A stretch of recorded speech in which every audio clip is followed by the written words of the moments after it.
Hello everyone, I am Sarthak, senior faculty at Bpedia. So आज अपने Punjab government exam से related important previous year questions आपके सामने लेके आए हैं of the polity sections. These are very very important questions, that is the reason I am making this particular video for you. So without wasting any further more time, let's start our video. But just before starting our video start करने से पहले I want to show you one thing which is the full course. Punjab government exam के लिए अभी PDF आपके लिए लेके आया एक पूरा कंप्लीट वन स्टॉप सॉल्यूशन, जहां पर आपको पूरा का पूरा कोर्स मिलेगा पंजाब गवर्नमेंट एग्जाम से रिलेटेड। इसके अंदर आपको video lectures, web notes, current affairs, topic wise MCQs, test series, you name it we have it, everything is covered here. आपको कहीं जाने की जरूरत नहीं, you don't need to go anywhere, this is the complete course for you. One stop solution है, कहीं पे कुछ कहीं करना नहीं, एक ही जगह पे सारा। और in fact quality content, authorise content है, बिल्कुल वैलिडेटेड कंटेंट है, जिसमें आपको डेफिनेटली आपको कंटेंट से रिलेटेड कोई डाउट नहीं आएगा, राइट। पूरा हार्ड वर्क पुट इन करके, पूरा एफर्ट, अपना टाइम एंड एफर्ट लगा के इस कोर्स को आपके लिए प्रिपेयर किया जाता है। And the biggest thing is, आपके लिए हम specially we are providing a 30% off, because जहां ये कोर्स पहले 25,000 रुपीज का होता था, which is if you ask me वो भी ज्यादा नहीं है जितना कंटेंट आपको प्रोवाइड किया जा रहा है।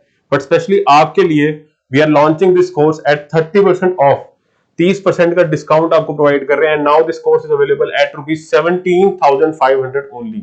But mind you, this is a limited offer only. जितना जल्दी हो सके इसको ज्वाइन करें, join it as soon as possible, and इस ऑफर का पूरा बेनिफिट लें, राइट। सो अगर आपको कोई भी डाउट है, कोई क्वेरी, तो नीचे सपोर्ट नंबर पे आप कॉल करके हमसे पूछ सकते हैं। We will help you out in any way you want, right. पूरा एफर्ट लगाया जाता है आपकी सारी क्वेरीज को रिजॉल्व करने के लिए। So with keeping all this in mind, let's start our video with the first question of the day. Okay, so now see, this is the first question. Question start करने से पहले फटाफट protocol आपको revise करवा दूं। आपको पहले question पढ़ते वीडियो को पॉज करना है, अपने आप अटेम्प्ट करना है, थोड़ा दिमाग चलेगा, चीजें याद रहेंगी, बट मैं कंटिन्यू करता रहूंगा, I will not stop. Alright, this should be the protocol that you should be following through out this video. Okay, now the first question. Who or which of the following is custodian of the Constitution of India? Constitution of India का custodian किसको बोला जाता है? Right? Custodian का मतलब क्या होता है? जिसकी कस्टडी में वो रहे, जिसका हमेशा ध्यान रखना, बेसिकली हिंदी में वैसे समझ सकते हैं। Option A prime minister, C Supreme Court of India, C Lok Sabha, और D vice president of India. Custodian को आप गेट कीपर भी समझ सकते हैं, राइट। बट बेसिकली जो ये इंश्योर कर रहा होगा कि कॉन्स्टिट्यूशन हर मामले में लागू हो, फॉलो हो रही है कि नहीं हो रहा, उसको कस्टोडियन बोलेंगे। और ये आपके ऑप्शन है prime minister, supreme court, Lok Sabha या वाइस प्रेसिडेंट। किसको बोलते हैं custodian of the constitution of India?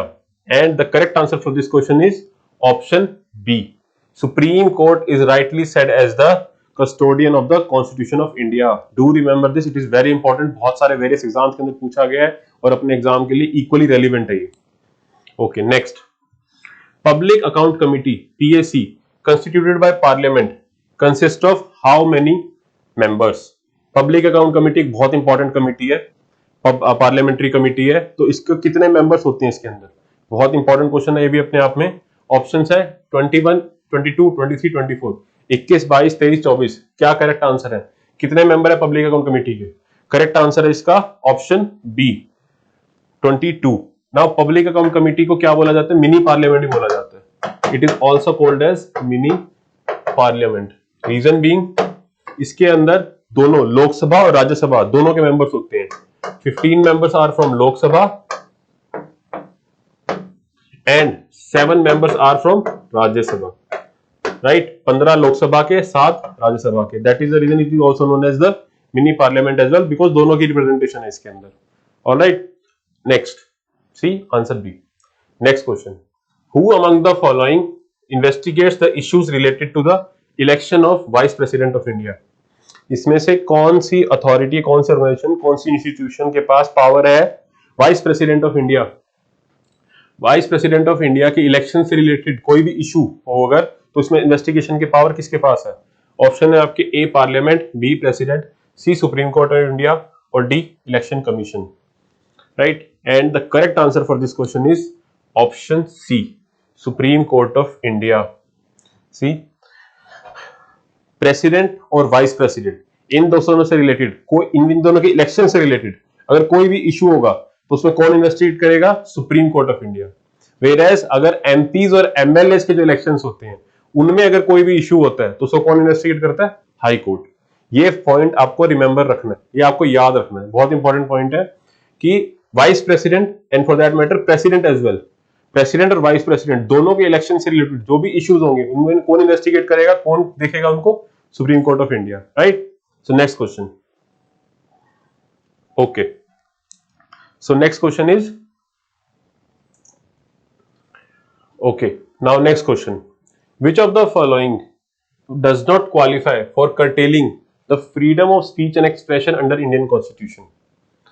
Freedom of speech अपना आर्टिकल 19 उसके अंदर कुछ एक्सेप्शंस है, राइट? उसके अंदर कुछ एक्सेप्शन है या कुछ आपके कह सकते हैं कि कुछ फर्दर प्रोविजंस है जिसके अंदर जो स्टेट है, जो गवर्नमेंट है बेसिकली, वो सिटीजन्स के अगेंस्ट फ्रीडम ऑफ स्पीच और एक्सप्रेशन के अगेंस्ट उनसे उनका आर्टिकल 19 उनसे वापस ले सकती है, राइट? कि फॉर एग्जांपल अभी क्वेश्चन करते हैं, इसका आपको एग्जांपल ही बताता हूं, बट जो क्वेश्चन आपसे पूछ रहा है कि वो ये पूछ रहा है कि व्हाट आर द एक्सेप्शंस, इनमें से कौन कौन सी एक्सेप्शन है अंडर आर्टिकल 19, राइट? सिंपली आपसे ये पूछा जा रहा है कि किस एक्सेप्शन क्या होगी जिसके अंदर, अब नॉर्मली फंडामेंटल राइट क्या होता है अपना, जो सिटीजन्स को प्रोवाइडेड होता है इन एनी केस, लेकिन एक्सेप्शन केस में क्या होगा, जिस केस में जो स्टेट है, जो गवर्नमेंट है, वो सिटीजन्स का फंडामेंटल राइट उनसे वापस ले सकती है, राइट? तो इनमें से कौन सी एक्सेप्शन नहीं है, आपसे ये पूछा हुआ है। ऑप्शंस हैं आपके: A security of state, B public order decency morality, C demand for autonomy, और D contempt of court. And the correct answer for this question is option C, demand for autonomy. Otherwise अगर मान लो आपका freedom of speech and expression security of state को hamper कर रहा है कि आप अपना आर्टिकल 19 एक्सरसाइज कर रहे हैं and it is hampering the security of state, security state के अगेंस्ट जा रहा है वो, तो उस केस में स्टेट गवर्नमेंट जो है आपसे आपका fundamental right of freedom of speech and expression आपसे खींच सकता है and they can take action against you if it is going against the public order, decency or morality. In that case also the government can take fundamental right of the article 19 from you, right? But there is no such exception as demand for autonomy, right? So answer is option C. Okay, next. The power of Supreme Court to decide the dispute between center and the states falls under. Supreme court decide करता है अगर कोई dispute हो central government और state government के अंदर, कोई भी डिस्प्यूट होगा तो उसमें सेटल कौन करेगा, डिसाइड कौन करेगा, वो है अपना supreme court. And the options are, अब ये बेसिकली जुरिसडिक्शन है अपनी, सुप्रीम कोर्ट के पास कुछ जुरिसडिक्शन होती है, ओरिजिनल जुरिसडिक्शन भी है, एपेलेट है, एडवाइजरी है, राइट? तो आपको बताना है कि जो ये डिस्प्यूट सेटलमेंट वाला है सेंटर और स्टेट के अंदर, ये कौन सी जुरिसडिक्शन के अंदर फॉल करेगा सुप्रीम कोर्ट की। ऑप्शंस है आपके: advisory jurisdiction, appellate jurisdiction, original jurisdiction, or advisory and appellate jurisdiction both, right? And the correct answer for this question is okay, and the correct answer for this question is option C, original jurisdiction. Now what is original jurisdiction? Original वो है जो directly supreme court को मिली हुई है कि अगर ऐसा कुछ होगा तो डायरेक्टली सीधा सीधा सुप्रीम कोर्ट के पास जाएगा, अपील के थ्रू नहीं जाएगा। मगर कोई भी ऐसी क्वेरी है, कोई भी डिस्प्यूट है, सीधा आप सुप्रीम कोर्ट के पास लेके जा सकते हो उस केस में, उसको बोलेंगे original, but not by the through of appeal कि भाई पहले लोअर कोर्ट में जाना है आपको, फिर उसके बाद अपील करके हाई कोर्ट, फिर उसके ऊपर सुप्रीम कोर्ट, ऐसे करके नहीं। अगर सेंट्रल स्टेट के अंदर कोई डिस्प्यूट है डायरेक्टली सीधा सुप्रीम कोर्ट के पास जाएगा वो, दैट इज द रीजन उसको क्या बोलते हैं, original jurisdiction. Okay, next. Which of the following is not with in the jurisdiction of the high court? High Court के पास इनमें से किसके ऊपर पावर ऑफ जुरिसडिक्शन नहीं है? ऑप्शंस हैं आपके: A it can hear appeals from lower courts, option B it can issue writs for restoring fundamental rights, option C it can decide the river water dispute between the two states, and option D it can exercise superintendence and control over courts below it, right? इनमें से कौन सी power जो है Supreme Court के, High Court के पास नहीं है, right? And the correct answer for this question is option C, it can decide. ये पावर जो है बेसिकली किसके पास है, सुप्रीम कोर्ट के पास, एंड ना कि हाई कोर्ट के पास। रिवर वाटर डिस्प्यूट से कोई भी इशू है तो कौन रिजॉल्व करेगा, Supreme court and not High Court. Okay, important point है, do remember it. Next question, which of the following authority conducts election to the office of president? President का जो इलेक्शन है उसको कौन सी अथॉरिटी कंडक्ट कराती है? Options है आपके: A parliament, B Election Commission of India, C Supreme Court, और D none of the above. President का इलेक्शन कौन कंडक्ट कराएगा, आपसे क्वेश्चन पूछा गया, ये ऑप्शन है आपके parliament, Election Commission of India, Supreme Court या फिर none of the above. And the correct answer for this question is option B, Election Commission of India. Election Commission of India conducts the election to the office of president. Alright, next see option B. Who among the following has the right to seek the advisory opinion of the Supreme Court of India on any question of law? इनमें से किसके पास advisory jurisdiction की power है कि अगर कोई भी issue आता है, उनको कुछ लॉ से रिलेटेड कोई लीगैलिटी का कोई पॉइंट है और उनको उन पे जजमेंट लेना है, कुछ रेफरेंस लेना है, रिकमेंडेशन लेना, सजेशन लेना है, तो वो सुप्रीम कोर्ट के पास जाए, ऐसी अथॉरिटी किसके पास है? ऑप्शन है आपके प्राइम मिनिस्टर, प्रेसिडेंट, एनी जज ऑफ द हाई कोर्ट और all of the above. Right, and the correct answer for this question is option B, president. Under article 143, president can go to Supreme Court for any advice related to any question of law, right?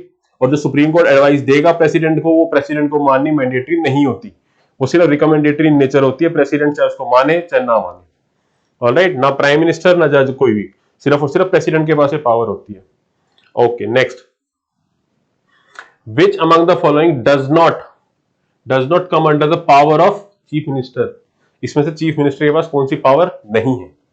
Options हैं आपके shifting of ministers departments, option B recommending the to governor to appoint minister, option C resigning from the office, and option D appointing जजेस of the states High Court. Question नहीं भी पता तो option के through भी कर सकते हैं इस क्वेश्चन को। Right, and the correct answer for this question is option D, appointing जजेस ऑफ स्टेट हाई कोर्ट। ये पावर होती है गवर्नर के पास, ना कि प्रेसिडेंट और गवर्नर, बेसिकली दोनों। प्रेसिडेंट करते हैं अपॉइंट ऑब्वियसली, बट रिकमेंडेशन ली जा रही होती है गवर्नर की। राइट, इन बाकी सारी की सारी चीफ मिनिस्टर के पास पावर होती है, डेफिनेटली होती है। मिनिस्टर के डिपार्टमेंट शिफ्ट करने हैं, रिकमेंड करने गवर्नमेंट को, गवर्नर को किस मिनिस्टर को अपॉइंट करना है। राइट, ऑफिस से रिजाइन तो ऑब्वियसली वो कर ही सकते हैं। So all this powers are given to the chief minister, but not appointment of जजेस of the states High Court. Okay, next, The salary of the judges of Supreme Court are determined by, supreme Court के जजेस की salary कौन determine करता है? Options हैं आपके पे commission, law commission, council minister और पार्लियामेंट। राइट, बहुत इजी क्वेश्चन भी है ये। And the correct, and in fact I expect every one of you to get the correct answer for this question, and the correct answer for this question will be option D, parliament. Although parliament इसको change नहीं कर सकती, but उनको मतलब से voting नहीं हो सकती, इसको बढ़ा ही सकते हैं, इस पर रोक नहीं सकती, बट डिटरमाइन कौन करता है? पार्लियामेंट। तो जजेस की सैलरी जो है, सुप्रीम कोर्ट के जजेस की सैलरी, इनफैक्ट हाई कोर्ट के जजेस की सैलरी भी कौन डिसाइड करेगा? Parliament. Right, so this was an important MCQs for polity. Now this brings us to the end of our video, and I wish you all very good luck till we meet in the next video. I wish you all